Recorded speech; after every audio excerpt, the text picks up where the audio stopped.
혈관, 관절, 심장, 혈당 등 우리 몸의 모든 부분에서 나타날 수 있는 만성 염증은 아무 증상도 없이 매일 조금씩 세포를 파괴하는 무서운 질병입니다. 특히 50대 이상이신 분들은 더욱 신경 써서 관리해야 하는데요. 다행히도 우리가 매일 먹는 음식 몇 가지만 바꿔도 만성 염증의 불씨는 쉽게 끌 수 있습니다. 오늘은 몸속 염증을 억제하고 건강한 노후를 지켜줄 8가지 항염식품들을 알려드릴 테니 꼭 끝까지 봐주시길 바라며 구독과 좋아요, 댓글도 부탁드립니다. 첫 번째는 식탁에서 가장 쉽게 시작할 수 있는 통곡물입니다. 평소 먹는 흰쌀밥, 흰빵, 흰국수를 현미밥, 통밀빵, 통기리죽으로 바꾸면 됩니다. 통곡물은 폴리페놀, 피트산, 리그닌 같은 강력한 항산화 성분이 풍부해 활성산소가 세포를 공격하지 못하게 막아줍니다. 특히 혈당 스파이크를 막아주기 때문에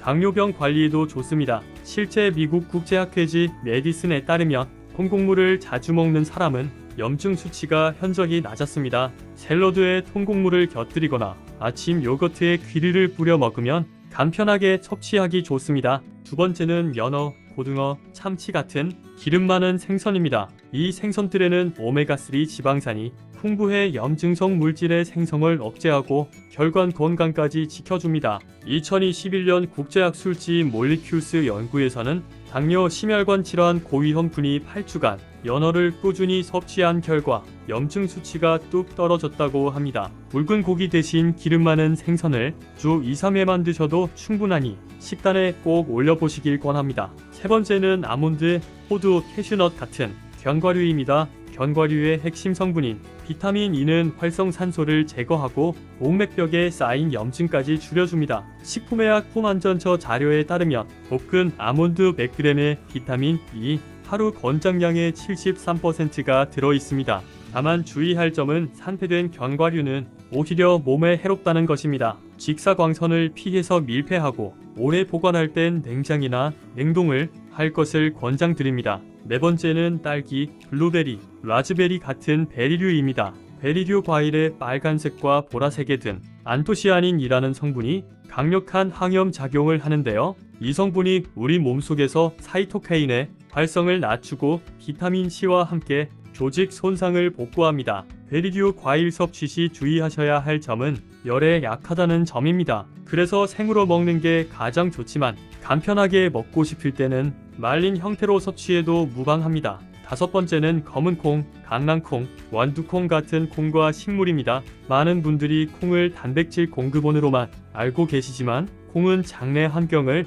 건강하게 유지하고 몸속 염증 반응을 낮추는데 중요한 역할을 합니다. 콩의 풍부한 식이섬유는 장내 유익균의 먹이가 되어 장내 미생물 균형을 유지해주는데 이 장내 균형이 바로 염증 반응의 스위치를 끄는 열쇠가 됩니다. 또한 콩에는 이소플라본이라는 항산화 물질이 들어있어 활성산소를 억제하고 염증성 사이토카인의 생성을 줄여줍니다. 이러한 콩은 밥에 넣어 먹거나 삶아서 간식으로 드시면 좋습니다. 여섯 번째는 오렌지, 자몽 같은 감귤류입니다. 감귤류에 들어있는 비타민 C뿐만 아니라 헤스페리긴, 나리루틴 같은 플라보노이드 성분이 몸속의 염증을 낮춰주는데요. 2022년에 진행된 한 연구에 따르면 매일 오렌지 주스를 마신 그룹은 염증 수치가 확실히 낮았다고 합니다. 단, 주스 같은 착즙 음료에는 시럽이 많이 들어있기도 하고 간에 무리가 갈 수도 있으니 웬만하면 생과일 형태로 드시고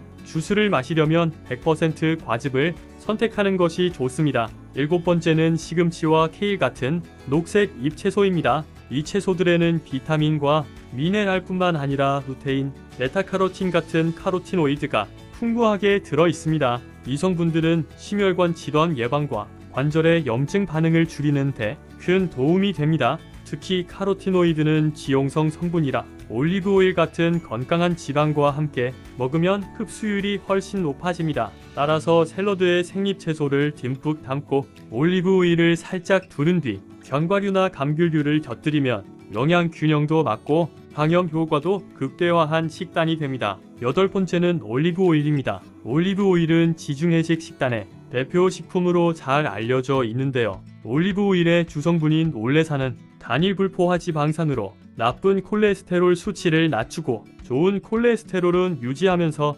혈관벽 염증을 줄여줍니다. 특히 올리브 오일은 볶음이나 드레싱으로 활용하면 다양한 항산화 성분이 파괴되지 않고 섭취할 수 있다는 장점이 있습니다. 단, 올리브 오일 같은 건강한 기름도 고온에서 튀기면 항염 성분이 손실되고 오히려 산화된 지방이 몸에 해를 끼칠 수 있으므로 볶음, 구이, 찜 등으로만 활용하고 튀김 같은 고온 요리는 피하시는 것이 좋습니다. 지금까지 몸속의 만성 염증을 잡아주는 8가지 항염식품들을 살펴봤는데요. 항염 효과가 있는 식품이라 해도 과하게 섭취하면 오히려 부담이 될 수도 있습니다. 그러므로 앞서 알려드린 항염식품들을 균형 있게 먹되 정제 탄수화물, 트랜스지방, 포화지방 같은 염증 유발 음식 섭취를 줄이는 식습관이 더욱 중요합니다. 특히 지중해식 식단처럼 건강한 패턴을 유지하고 찜, 구이, 삶기 같은 조리법을 선택하면 항염 효과는 배가 됩니다.